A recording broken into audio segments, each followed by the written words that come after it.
Now, have you heard about deferred MBA programs? Does it ring a bell? Do you think that you have heard about it, but maybe you are not fully aware about deferred MBA programs? Well, that's exactly what today's video is all about. So, in today's video, we will discuss in detail about deferred MBA programs, the colleges that offer deferred MBA programs, what the process is like, what kind of profile you need to have to get into deferred MBA programs. Now, deferred MBA programs are designed specifically for students who are either in their final year of undergrads or pre-final year of undergrads. Through this option, you get an opportunity to apply to top global MBA programs while you are still studying in college. And if you get through, you get an opportunity to join those programs within 2 to 5 years of your graduation. Now, from the time you graduate till the time you join that program, whether it is like, let's say, 2 years, 3 years, or whenever, you need to gather work experience and solid work experience. Now, what is the benefit of it? So, one, you get some sort of risk assurance that you are you have already signed up for an MBA program, and you can take risks, you can try different things in those 2 to 5 years, which means you can get a lot of exposure of, let's say, different domains, different fields. So, what colleges offer these programs?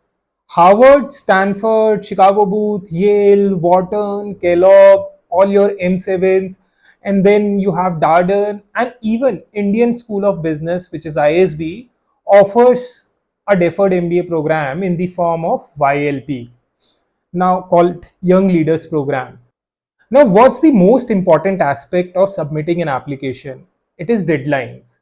So deadlines for majority of these programs are in April, but for ISB and Stanford, it is different. Now for ISB, the entire process is very different and I'll be covering later in this video. But if I have to summarize, then ISB's application process is divided into 4 stages, and the deadline for stage 1 starts from October, and the final decision is delivered somewhere in the December of following year, which means if you apply to ISB's Young Leaders Program, which is the deferred MBA program, in, let's say, October 2024, then your final decision will come pretty much in December 2025. Similarly, for Stanford also, it is slightly different. Now for Stanford, your deadline for round 1, because it is divided into different rounds, round 1, round 2, and round 3, the deadline for round 1 is September of the upcoming year. So for example, September 2024 will be the deadline, and your decisions will pretty much come in June or July of the following year. So let's say you apply in September 2024, then you will get a decision in June 2025. And as I said, you will be joining the program 2 to 5 years after your graduation. But for other programs, the process is slightly different, which means you don't apply with regular applicants. You guys will be applying separately for deferred MBA programs. And again, if you apply in April, let's say April 2025, if you apply, you will again get the decision somewhere between June and July of 2025, and then you will join the program 2 to 5 years later. Now, because we were talking about deadlines, for reference, I am sharing the deadlines of previous year for all the deferred MBA programs in the description of this video. You can get a rough idea about what the deadlines will look like in 2025. Now let's get into the details of ISB's process, and I'll share what the different deadlines are and what the overall process looks like. So as I said earlier, it is divided into 4 stages. In stage 1, you will have to submit your online application form, academic details, awards and achievements. You will also have to submit one essay. I'll share the topic of the essay in description. And you will have to submit an application fee. Now for stage 1, there are two deadlines, and these rounds are called R1 and R2. Now the deadline for R1, which is round 1, it is in October, and for R2, which is round 2, it's in March. Now let's say you get selected in stage 1, where you submitted your online application form, academic details, awards and achievements, the essay. Now if the university, or let's say in this case if ISB likes it, then you will get shortlisted for stage 2. Now when you move to stage 2, you will have to submit your GMAT GRE score. Now you have to ensure that you have taken GMAT or GRE at a test center, because going forward the home based or the online GMAT GRE scores will not be accepted by ISB and by other universities as well. Now along with this, you will also have to submit 3 essays. Again, the essay topics both for stage 1 and stage 2 for previous year I will be sharing in description. And you will also have to submit one evaluation form, a sample evaluation form I have included in description. Now the evaluation, now who do you get this evaluation from? You will have to get it from one of your professors. I have also attached, as I mentioned, the PDF of evaluation form in the description. Now deadline for stage 2 is August end, and once you get through the stage 2, you will then get an interview invite, like which generally comes between September and November. And if you are selected in the interview, then you will get an offer letter around second week of December. So the process is pretty simple. It is into 4 stages, and you can save this video or you can note down the process if you want, which will eventually help you when you are applying.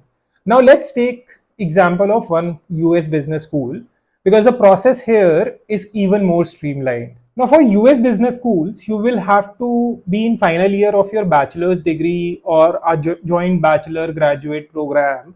Let's say if you're pursuing engineering, then you have BTech, MTech, and I know even in Indian other universities these days you have dual programs.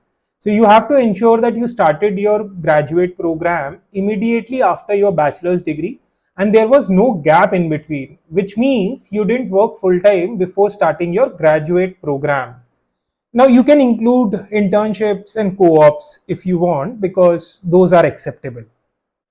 Now in US business schools, you have to submit your application, which includes essays, resume, university transcripts, GMAT or GRE score, and letter of recommendations by the deadline. Again, letter of recommendations have to come from your professors. Now, if your application is shortlisted, then you are invited for an interview, which is generally conducted by a current MBA student or an alum. The interviewer will then submit the feedback, and a decision is then formed by the university on the basis of your application and interview feedback, which is obviously provided by the whether it was your MBA student, current student, or alum, or whosoever was your interviewer. Now, basis that decision, you may get an offer letter from the university. One thing I definitely want to highlight here is that for US universities, the interviewers only get your resume. For, like, in majority of the universities, they don't have access to your essays or GMAT scores or any sort of your academic performance, like undergrads or grad academic performance. Now here comes another important aspect, which is the profile that these MBA colleges look at. Now you need to have good academic performance, you need to score well on GMAT, GRE, but let's say your academic performance was not that great in undergrads, then you can score well on GMAT, GRE. And similarly, if your score is average on GMAT, GRE, but you have stellar academic record, then it's good to go. Universities understand that, and academics plus GMAT, GRE is like one bucket which they check. So one of them at least have to be good. If both are good, it's amazing. And also, let's say in your university, it was very difficult to score well. So then you, in your additional essays or somewhere, you can share that information with the university that, while my percentage or the grade point is lower, but these were the circumstances or these were the situations because of which in a particular term, in a particular semester, my performance wasn't that great, and because of that it pulled my overall score down. Along with this, you also have to get good internships and good projects. Now, both for internships and projects, it doesn't matter whether you get it from, let's say, a large company or a small company. You don't need to have fancy names, like, even if you worked at a startup, it's fine. If you worked at a multinational, that's also fine. But what matters really is what kind of work you did, what kind of impact you made, what kind of contributions you made to the organization. Now, all of this you will have to articulate well in your essays and in your interviews as well. Along with this, you need to have a clear vision why you want to do an MBA, what is your post MBA goal, what are you going to do, let's say, once you graduate until the time you join the MBA program.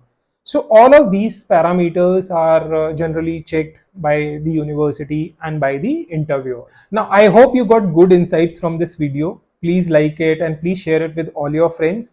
And also don't forget to subscribe to our channel, because we regularly share videos around GMAT, GRE, and the entire application process, how our mentors help the applicants. So all of this we share in terms of videos and blogs. So you can visit our website.